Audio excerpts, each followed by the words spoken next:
સુરતમાં લવ જેહાદનો વધુ એક કિસ્સો સામે આવ્યો છે. સુરતમાં વિધર્મી યુવકે હિન્દુ યુવતીને લગ્નની લાલચ આપી લવ જેહાદનો ભોગ બનાવી છે અને ફક્ત એટલું જ નહીં, તેના પર દુષ્કર્મ કર્યું છે અને તેની પાસેથી 3.5 લાખ રૂપિયા પણ પડાવી લીધા છે.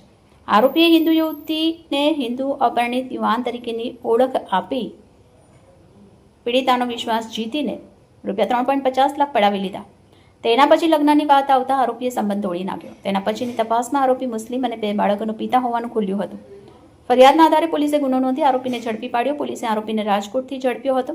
પકડાયેલા આરોપીની ઓળખ સલમીન મકવાણા તરીકે થઈ છે. પોલીસ તપાસમાં આરોપી સૌમિલ પરણિત અને મુસ્લિમ હોવા છતાં તેણે સોશિયલ મીડિયા પર તેની ધાર્મિક ઓળખ છુપાવી હતી. તેના પછી તેણે હિન્દુ ઓળખ બતાવી યુવતીને પ્રેમજાળમાં ફસાવી. તેના પછી આરોપી યુવક પીડિત યુવતીને સુરત યાત્રાધામ અને દ્વારકાની જુદી જુદી હોટલમાં લઈ જઈ ત્યાં તેણે યુવતીની મરજી વિરુદ્ધ દુષ્કર્મ આચર્યું. તેણે પીડિતા પાસેથી ટુકડે માતબર રકમ પડાવી લીધી હતી. યુવતીને જ્યારે આરોપી પરણિત હોવાની અને તેની અસલી ઓળખ હોવાની ખબર પડી ત્યારે તેના પગ નીચેથી જમીન સરકી ગઈ, જેના પગલે યુવતીએ તરત જ વેસુ પોલીસ સ્ટેશને આરોપી યુવક સામે કેસ નોંધાવ્યો. વેસુ પોલીસે તરત ઘટનાની ગંભીરતા જોઈ યુવક સામે ગુનો દાખલ કર્યો. તેના પછી પોલીસે તપાસ શરૂ કરી અને ટેકનિકલ સર્વેલન્સ અને હ્યુમન ઇન્ટેલિજન્સની મદદથી આરોપીને રાજકોટથી ઝડપી પાડ્યો. હાલ પોલીસે આરોપી સામે વિવિધ કલમ નોંધી તેને જેલમાં કર્યો છે.